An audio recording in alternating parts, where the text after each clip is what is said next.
आर'नाइ 5G YouTube चेनेलाव आरो फिन खेबसे फरायफिनबाय। प्रधान मन्त्रि किसान सन्मान निधि यजना स्किमनि रांखौ नोंथांमोना गाबोनो मोननो हासिगोन।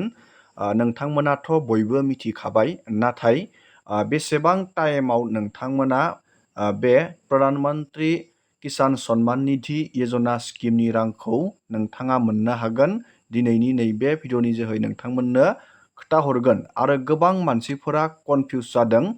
फार्मार आइडि गैयैफोरा बे PM किसाननि 20थि इनस्टलमेन्टनि रांखौ मोननो हागोन ना हाया, गोबाङानो डाउट जादों। मानो होनोब्ला नोंथांमोना नुनो मोनदों फार्मार आइडि गैयैनि PM किसाननि बेनिफिसारिनि लिस्टआ दानजाबाय होननानै नोंथांमोना गोबां निउस बायदिसिना पर्टेलफोरनि जोहै नोंथांमोना खोनानो मोनदों।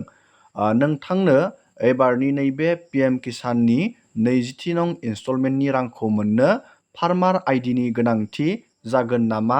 फार्मार आइडि गैयैफोरा एबारनि PM किसाननि रांखौ मोननाय नंला नामा? जोङो बेफोरनि गासैबो डाउटखौ क्लियार बानायगोन। लोगोसे फार्मार आइडिखौ नोंथाङा बोरै बानायनो हायो आरो मानि थाखाय बे फार्मार आइडिखौ नोंथांनो नांगौ, जोङो बेफोरनि आपडेटखौबो नैबे भिडिअनि जोहै नायगोन। आरो गोबांनियानो नैबे FTO PM किसाननि FTO प्रसेसा गोबांनियानो दासिमबो न' जानानै दं।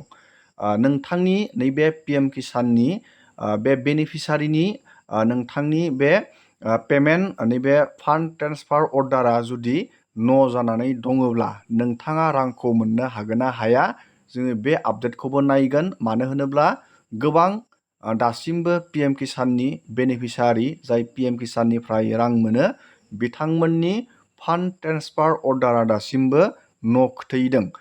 बे न' खोथैनाया मानि थाखाय न' खोथैदों, न' खोथैयोब्ला नोंथाङा रांखौ मोनगोन ना मोना, जोङो बे आपडेटखौ नायगोन।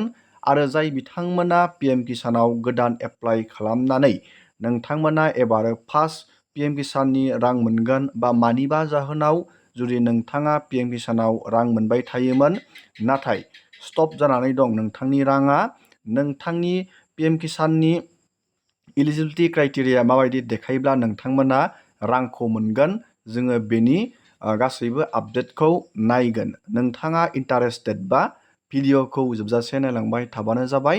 आरो बेफोरबायदिनो गोदान गोदान आपडेट, डिटेल स्किम, डिजिटेल खौरां मिथिबाय थानो थाखाय नोंथाङा चेनेलाव गोदानबा चेनेलखौ साबस्क्राइब खालामबानो जाबाय। नोंथांमोनाथ' मिथिखाबाय नैबे डाइरेक्ट PM किसाननि अफिसियेल पर्टेलावनो नैबे आपडेटखौ होदों। गाबोनो PM किसाननि 2000 रांखौ नोंथांमोना मोननो हागोन। गाबोनो 2 आगस्ट 2025 गाबोननो नोंथांमोना मोननो हागोन।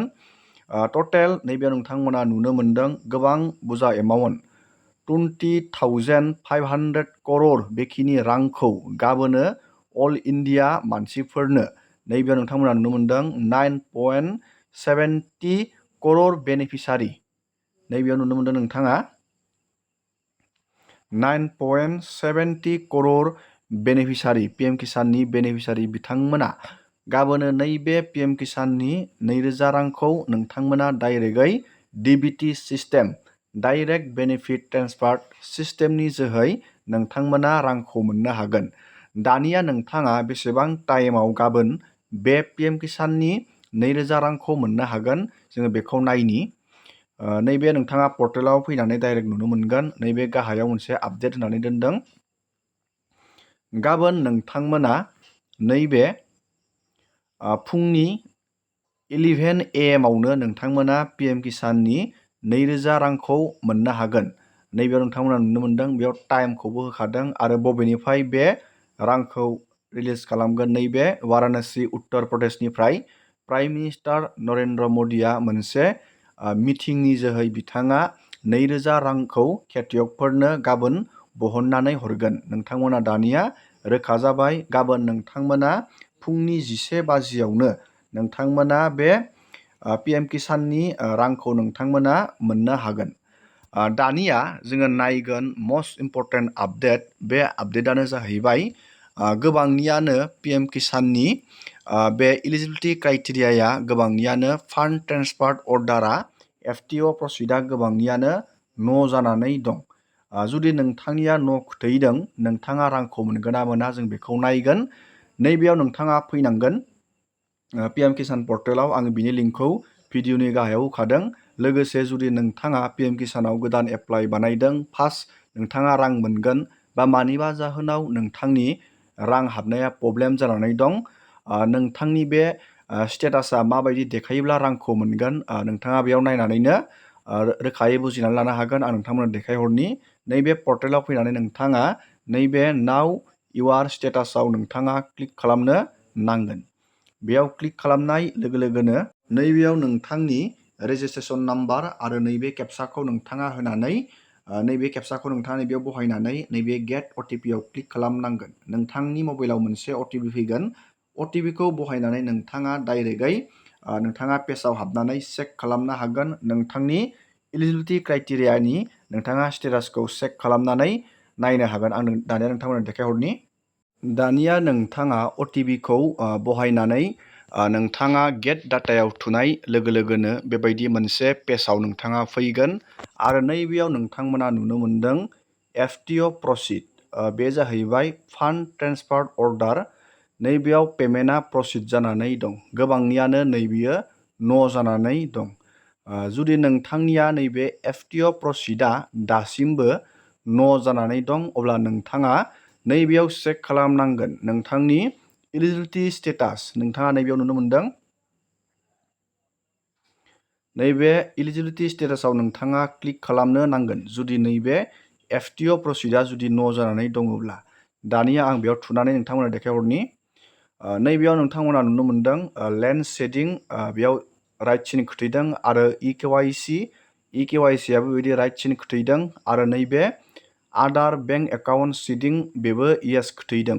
नैबे मोनथाम सिस्टेमा नोंथांनिया एक्टिभ थानांगोन, अब्लासो नोंथांमोना रांखौ मोनगोन। जुदि नोंथांनि FTO प्रसिडा नैबेयाव जुदि न' जानानै दं, जुदि नैबे मोनथाम नोंथांनि सिस्टेमा लेन्ड सिडिं, EKYC आरो आदार बेंक एकाउन्ट सिडिं बे सिस्टेमा जुदि मोनथामबो राइट सिन खोथैदों, नोंथाङा जेबो जिंगा सिनाङा, नोंथाङा रां मोनगोन। खिन्थु नोंथांनि नैबेयाव नोंथांनिया FTO प्रसिडा जुदि न' खोथैनानै नैबे मोनथाम सिस्टेमनि बबेबा मोनसे सिस्टेमा न' खोथैदोब्ला खिन्थु नोंथाङा रांखौ मोननाय नङा।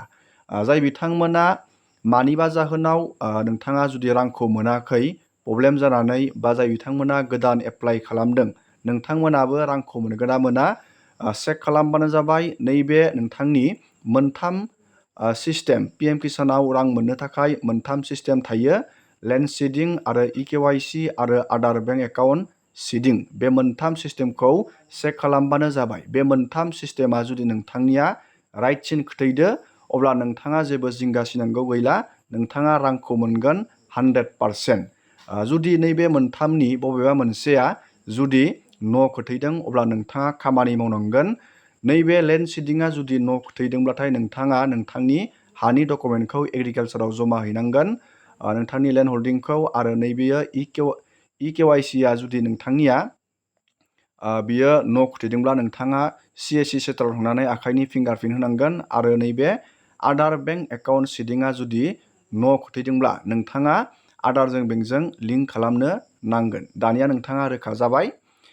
दानिया जोङो सावरायगोन फार्मार आइडि। फार्मार आइडिनि आपडेट। गोबां नोंथांमोना खोनानो मोन्दों फार्मार आइडि गैयाब्ला PM-KISAननि रांखौ एबार मोननाय नङा। नाथाय नोंथांमोना जेबो जिंगा सिनाङा, एबारो नोंथांमोना फार्मार आइडि गैयाब्लाबो नोंथांमोना रांखौ मोननो हागोन। नाथाय नोंथाङा बेखौ थाबैनो बानायनानै लाबानो जाबाय। बोरै एप्लाइ बानायो आं नोंथांमोननो थाबैनो फार्मार आइडिखौ बोरै एप्लाइ बानायो थाबैनो नोंथांमोननो मोनसे भिडिअ लाबोबाय दं। दिनैनि भिडिअखौ आङो बेखिनियावनो फोजोबबाय। नोंथांमोना भिडिअखौ नायनानै मोजां मोनदोंबा लाइक खालामबानो जाबाय, चेनेलाव गोदानबा चेनेलखौ साबस्क्राइब खालामबानो जाबाय, शेयार खालामबानो जाबाय। एसेनोसै दिनैनि भिडिअ।